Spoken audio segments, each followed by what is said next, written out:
وہ تو مجھ سے پہلے آ گیا، ادھر نہیں آیا. بولے ذہب بہ الی امی الہاویہ، لگتا ہے ادھر نہیں آیا تو جہنم میں گیا، جہنم میں گیا ہو. ذہب بہ الی امی، اس کا مطلب یہ ہوا کہ روح جب جاتی ہے تو وہاں ارواح مومنین کے ساتھ جمع کیا جاتا ہے، اس کو روحیں بات کرتی ہیں، ایک دوسرے کا حال چال پوچھتی ہیں، وہ کہاں ہے، کیسے کیا ہے. اچھا ایک نقطہ یہ بھی ملا کہ روحیں پوچھتی ہیں، پتہ نہیں چلتا ہے ان کو کہ دنیا میں فلاں کے ساتھ کیا ہو رہا ہے. لوگ یہ سمجھتے ہیں کہ جمعرات کے دن یا فلاں کے دن روحیں واپس آ جاتی ہے. اس حدیث کا جواب دو،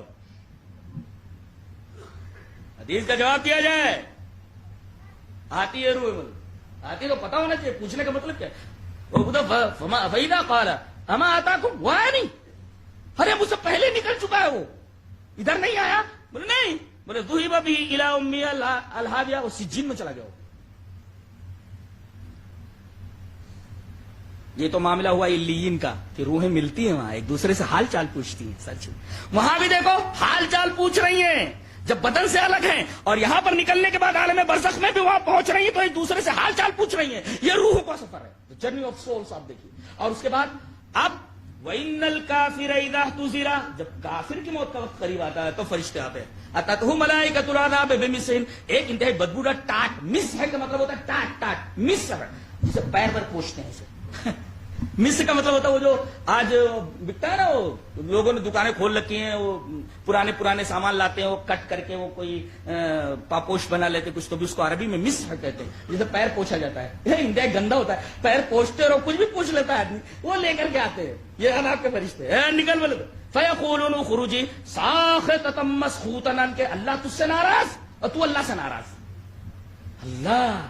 اللہ تجھ سے ناراض، تو اللہ سے ناراض، نکل الی عذاب اللہ عز وجل، اللہ کے عذاب کی طرف نکال لیتے اس کو. پکڑ بھاگتی ہے وہ جسد انصری کے اندر. کہا بھاگ کر کہاں جائے گی، ہاتھ پھیلاتے تھے، باسطوا ایدیہم، اپنا نکال لیتے اس کو. اب حتی یاتون بہ باب الارض، وہ زمین کے دروازے پر آتے ہیں. اللہ اکبر. آسمان کے دروازے اس کے لیے کھولے نہیں جاتے، زمین کے دروازے. اس کا مطلب سجین نیچے ہے، علیین اوپر ہے، سجین نیچے ہے. وہاں جب علیین کی بات آئی تو حتی یاتون بہ باب السماء، اور جب سجین کی بات آئی تو حتی یاتون بہ باب الارض. اس کا مطلب سجین نیچے ہے. اب لائے کتنی گندی بدبو آ رہی، بولتے ما انت نہ، اور کیسی فتخرج کانتن ریح جیفۃ، ریح جیفا، جیفا کا مطلب کوئی گدھا ہوتا ہے، کوئی جانور سڑ کر کے ایک دم بدبو پھینکنے لگے تو اس کو جیفا بولتے ہیں. ایسی بدبو آ رہی ہے اس روح کے اندر سے. فتخرج کانتن ریح جیفۃ، اور جب اس کو باب عرض کے اوپر لاتے ہیں زمین کے دروازے پہ، اب اس کو سجین میں لے جانا ہے تو وہاں کے فرشتے جو کہتے ہیں ارے ما انت هذه الريح، کتنی بدبودار یہ ہوا ہے اور یہ روح ہے، بھئی کہاں سے آ رہی ہے، دنیا سے آ رہی ہے، کتنی بدبودار رہی ہے. حتی یاتون بہ ارواح الکفار، کفار کی روحوں کے ساتھ اس کو ملا دیا جاتا ہے. اس کا مطلب کفار کی روحیں سجین میں ہے اور مومنین کی روحیں علیین کے اندر ہے. یہ بھی ایک دوسرے کا حال چال معلوم کر لیتے، وہ بھی. اور برزخ میں روحوں کا ان کے ساتھ جو رابطہ رہتا ہے، اور قبر سے پہلے جنازہ اٹھائے جانے تک جو روح کا رابطہ رہتا ہے وہ مجہول کیف ہے، اس کی ہم کوئی تعویل نہیں کر سکتے. پہلے میں نے بنیاد بتا دی ہے کہ یہاں عقل نقل کتابیں ہے، الٹا نہیں کر سکتے آپ، نقل عقل کتابیں نہیں ہو سکتی، اس لیے کہ سائنس کے پاس کسی چیز کا جواب ہی نہیں ہے.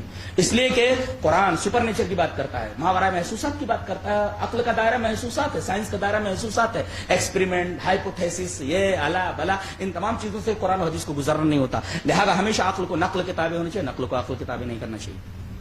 ساری خرابیاں یہاں تھی. اب آخری فیصلہ، یہ روحوں کا ایک معمولی تعلق ہے، آنا جانا لگا ہوا ہے، سزا دینے کے لیے کیا کیفیت معلوم نہیں.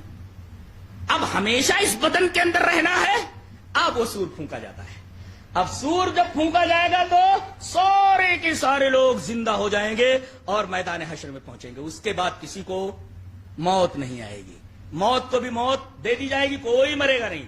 اور سب سے پہلے اپنی قبر سے کون اٹھے گا؟ جناب محمد الرسول اللہ صلی اللہ علیہ وسلم. دلیل یہ حدیث پاک. عن ابی ہریرہ رضی اللہ تعالی عنہ قال قال رسول اللہ صلی اللہ علیہ وسلم انا سید ولد آدم یوم القیامہ واول من ينشق عنه القبر واول الشافع واول مشفع. رواہ مسلم فی کتاب الفضائل. حضرت امام مسلم رحمہ اللہ اس حدیث پاک کو ایسے کتاب الفضائل کے اندر راوی حضرت ابو ہریرہ ہے. حضرت ابو ہریرہ فرماتے ہیں کہ نبی اکرم صلی اللہ علیہ وسلم نے ارشاد فرمایا میں قیامت کے دن تمام اولاد آدم کا سردار، تمام نبیوں کا سردار، تمام ولیوں کا سردار، تمام صالحین کا، تمام شہداء کا، تمام انسانوں کا، تمام اولاد آدم کا سردار میں ہوں گا. اور سب سے پہلے میری قبر پھٹے گی اور یہ پھٹنا قیامت کے دن ہوگا. لوگ یہ کہتے ہیں کہ فلاں صاحب نعت لکھ کر کے گئے تھے تو قبر شریف سے ہاتھ نکلا ملانے کے لیے. ایک صاحب بھوکے تھے، انہوں نے کہا کہ اللہ کے رسول میں آپ کا مہمان ہوں، مجھے کچھ کھانا چاہیے، تو قبر سے روٹی نکلی. یہ ساری واحد باتیں ہیں. وَأَوَّلُ مَن يَنشَقُ عَنْهُ الْقَبْرُ. قیامت کے دن نبی کی قبر پھٹے گی اور پھٹنے کے بعد ہی ہاتھ نکل سکتا ہے. گویا کہ آپ نے پھٹن پہلے ہی معلوم کر لی، قیامت سے پہلے ہی. تو اس حدیث کا جواب کیا ہوگا؟ وَأَوَّلُ مَن يَنشَقُ عَنْهُ الْقَبْرُ وَأَوَّلُ شَافِعٍ وَأَوَّلُ مُشَفَّعٍ. سب سے پہلے اللہ میری سفارش کے لیے اذن دے گا، میں اجازت پاؤں گا، میں سب سے پہلے سفارش کروں گا، سب سے پہلے میری سفارش قبول کی جائے گی. پتہ یہ چلا کہ اپنی قبر سے نبی کریم صلی اللہ علیہ وسلم کی روح مبارک پورے طور پر جسم کے اندر ڈال دی جائے گی. اس طریقے سے آپ کو اپنی قبر سے اٹھایا جائے گا اور پھر میدان حشر میں سب سے پہلے آپ پہنچیں گے. اور اس طریقے سے یہ روحوں کا سفر یہاں آ کر کے تمام ہو جاتا ہے. میں تھک گیا ہوں بولتے بولتے. اللہ تبارک و تعالی ہمیں نیک عمل اور اچھی سمجھ کی توفیق عطا فرمائے. وآخر دعوانا ان الحمد للہ رب العالمین.